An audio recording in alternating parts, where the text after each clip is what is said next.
Hi friends, मैं Varun धिखारी। Friends, आज की हमारी गेम है सतेज धाईफुले जी की वीडियो रिकमेंडेशन। ये 1954 की गेम है, राशिद नजमुद्दीनोव की। बहुत अच्छी गेम है जिसे कह सकते हैं। कॉम्प्लेक्स गेम अगर देखनी हो तो राशिद से अच्छी कोई गेम हो ही नहीं सकती। यहाँ इनका मुकाबला था लियोनिड शेमकोविक के साथ। शुरू करता हूँ डायरेक्टली यहाँ इस गेम को। E4 के साथ राशिद ने शुरू किया। C5 यहाँ लियोनिड ने खेला, देन हुआ नाइट F3, D6 तो D4, C takes D4, knight takes D4, knight F6। यहाँ ब्लैक का मूव आया, नाइट C3 यहाँ राशिद ने किया A6, देन हुआ बिशप G5 तो night B goes to D7, यहाँ लियोनिड ने किया बिशप C4, देन हुआ H6, बिशप पर अटैक, बिशप के H4 स्क्वायर पर, देन E6 और इसके बाद यहाँ व्हाइट ने कैसल किया। नाइट C5 पॉन पर प्रेशर है कुछ देर के लिए, तो रुक को E1 स्क्वायर पर लियोनिड का मूव आया। G5 बिशप पर दोबारा अटैक बना है तो बिशप गया G3 स्क्वायर पर, देन हुआ E5। फाइनली इस नाइट पर अटैक बन ही गया है तो नाइट गया F5 स्क्वायर पर, bishop E6। Bishop exchange offer है और इतने अग्रेसिव स्क्वायर पर नाइट को अफोर्ड भी नहीं करना चाहिए, तो बिशप आया D5 स्क्वायर पर फॉर व्हाइट। यहाँ राशिद गेम की सिचुएशन को कॉम्प्लिकेटेड करते जा रहे हैं। ब्लैक ने यहाँ बिशप टेक्स F5 किया, ई टेक्स F5 होने के बाद क्वीन गई C8 स्क्वायर पर, और क्वीन के C8 स्क्वायर पर जाने के बाद टारगेट बनता है यहाँ ये F5 पॉन, लेकिन बिशप टेक्स C5। और फ्रेंड्स, ये कैलकुलेशन क्या है? कैलकुलेशन ये कहती है कि आपने अपना मेटेरियल सेक्रीफाइस किया है किन शर्तों पर या किस कंडीशन, क्या बात को देखते हुए। यहाँ ब्लैक की पोजीशन अभी भी अंडर डेवलप्ड है। डी टेक्स C5, रुक take C5 with check, bishop देकर दो पॉन्स लिए हैं। अगर कैलकुलेशन की जाए तो मैनेजेबल हो सकता है। चलिए, इस चेक से बचना है ब्लैक को। ब्लैक ने किया बिशप E7 और फिलहाल कुछ देर के लिए बिशप पिन हो चुका है तो क्वीन E2 यहाँ व्हाइट का मूव आया। और अगले मूव में क्या थ्रेट है, अगले मूव में क्या गेम प्लान है? रुक को E1 स्क्वायर पर ले जाकर प्रेशर को बहुत ज्यादा स्ट्रांगली यहाँ बढ़ाने का है। तो ब्लैक यहाँ क्या करे?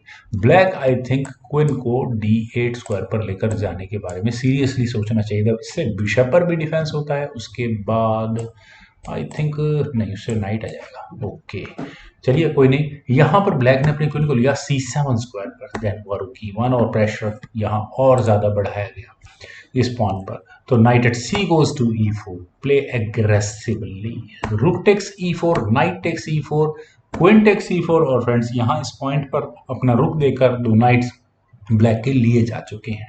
खैर, ब्लैक ने यहाँ पहले अपने किंग को मूव किया F8 स्क्वायर पर, देन हुआ बिशप टेक्स F7 और अपना ये बिशप भी सेक्रीफाइस कर दिया है। और मुझे बिशप सेक्रीफाइस, देखिए मैं यहाँ ये बात क्लियर कहूंगा कि मुझे बहुत अच्छा समझ में नहीं आया। King takes F7 I think किया जा सकता था, ऐसा मुझे लगता है। लेकिन अगर यहाँ से गेम आगे बढ़ती है तो क्वीन से एक चेक आएगी, किंग वापस F8 स्क्वायर पर चला जाएगा, उसके बाद माइट भी प्लान्स होंगे। यहाँ नाइट आ जाएगा क्वीन पर अटैक बनाने के लिए। चलिए इस गेम को इसी तरह से आगे बढ़ाते हैं। यहाँ से अगर ये गेम आगे बढ़ती है तो व्हाइट क्या करेगा? नाइट को D5 स्क्वायर पर लेकर जाएगा और क्वीन और बिशप पर अटैक बनेगा। क्वीन D6 जैसा कोई मूव खेलना ही पड़ेगा। Queen takes C7 check, queen takes C7, rook takes C7 with check, king जाएगा F8 स्क्वायर पर, देन रुक टेक्स B7। और आई थिंक अब मुझे ज़्यादा एक्सप्लेन करने की जरूरत नहीं है। 3 पॉन के सामने 7 पॉन्स होंगे। ठीक है, 2 रुक्स हैं आपके पास है, नाइट यहाँ व्हाइट के पास ऑलरेडी है, तो कोई बहुत ज्यादा प्रॉब्लम यहाँ होगी नहीं। खैर, यहाँ गेम में खेला गया था बिशप F6, थोड़ा सा क्वेश्चनेबल हुआ है। बिशप G6, यहाँ व्हाइट का मूव आया। देन हुआ क्वीन E7, कनेक्शंस ऑफर है जिसे एक्सेप्ट किया यहाँ राशिद ने। Queen takes C7 check, bishop takes C7, then knight गया D5 स्क्वायर पर, बिशप पर अटैक बना तो बिशप गया D8 स्क्वायर पर। ब्लैक की प्रॉब्लम शुरू से यही रही है कि उसके पीसेस अंडर डेवलप रहे हैं, अभी भी डेवलप नहीं हो पा रहे हैं। रुक E6 और फ्रेंड्स, रुक के E6 स्क्वायर पर आने के बाद क्या गेम प्लान हो सकता है? नाइट को लिया जाए, चेक आए, आई डोंट नो। अगर यहाँ रुक से डायरेक्टली एक चेक आती है तो भी कुछ खास नहीं था यहाँ से। खैर, यहाँ इस पॉइंट पर जिस तरह की गेम बन चुकी है, एक्सप्लेन करने के लिए जस्ट मैं कुछ मूव्स यहाँ दिखाना चाहूँगा कि अगर मान लेते हैं कि ब्लैक यहाँ अपने रुक को मूव कर लेता है C8 स्क्वायर पर, कोई मूव, क्योंकि वाइट के साथ भी प्रॉब्लम है कि वो बैक रैंक चेकमेट के काफ़ी नज़दीक है रुक, और 2 मूव के बाद चेकमेट की थ्रेट भी होगी। लेकिन उससे पहले व्हाइट यहाँ करेगा F6, और F6 यहाँ किस लिए होगा? ताकि यहाँ अगले मूव में चेकमेट की थ्रेट दी जा सके। तो अब ब्लैक को करना क्या पड़ेगा? तो ब्लैक को करना ही पड़ेगा, मतलब बिशप को हटाना ही होगा। इधर बिशप से यहाँ पॉन को लिया जाए। खैर, बिशप को यहाँ हटा देते हैं A5 स्क्वायर पर। बिशप को A5 स्क्वायर पर हटने के बाद ठीक है, थोड़ी देर के लिए 8th रैंक सेफ तो हो जाएगी, लेकिन यहाँ होगा रुक E7।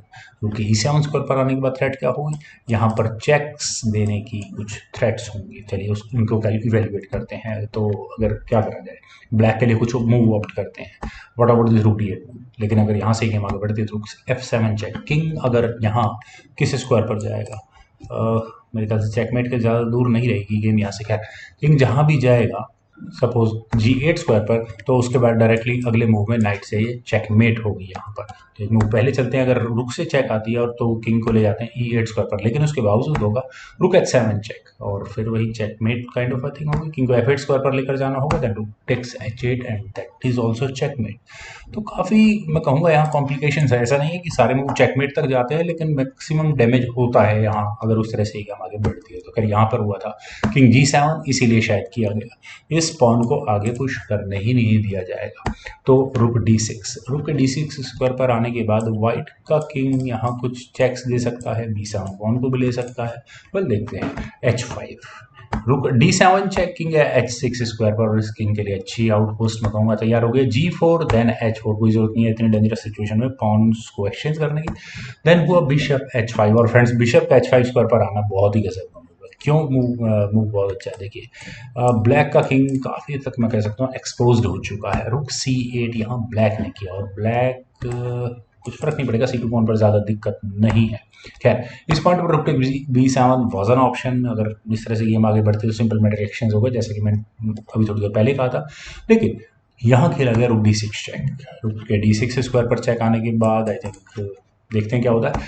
किंग गया यहाँ से G7 स्क्वायर पर, देन हुआ F6 चेक। शायद ये किंग H7 स्क्वायर पर ही जाना चाहिए था, क्योंकि कम से कम चेक तो नहीं आती।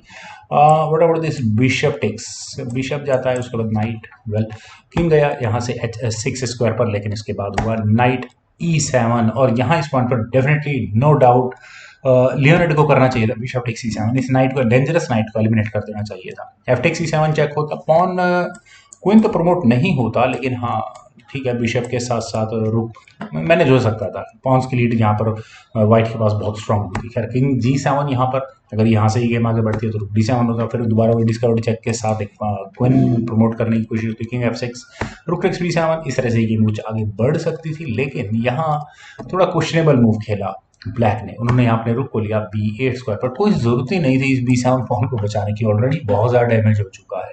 और उस डैमेज को इंक्रीज करने के लिए यहाँ पर राशिद ने किया नाइट F7, और मेरे ख्याल से इसी मूव पर रेजिग्नेशन बनता था, लेकिन यहाँ खेला गया किंग H7, और इसके बाद यहाँ फाइनल मूव आया राशिद नजमुद्दीनोव का, वो था F7 का। और यहाँ इस मूव के बाद वैसे इस गेम में कुछ बचा नहीं था, लेकिन अगर ब्लैक यहाँ से इस गेम को आगे बढ़ाता भी तो कैसे बढ़ाता, क्योंकि ये जो रुक से चेक आने वाली है, क्योंकि नाइट ने G7 स्क्वायर को ऑलरेडी कवर किया हुआ है, उसको किस तरह से रोका जाएगा। 10 मूव क्या चले जा सकते हैं।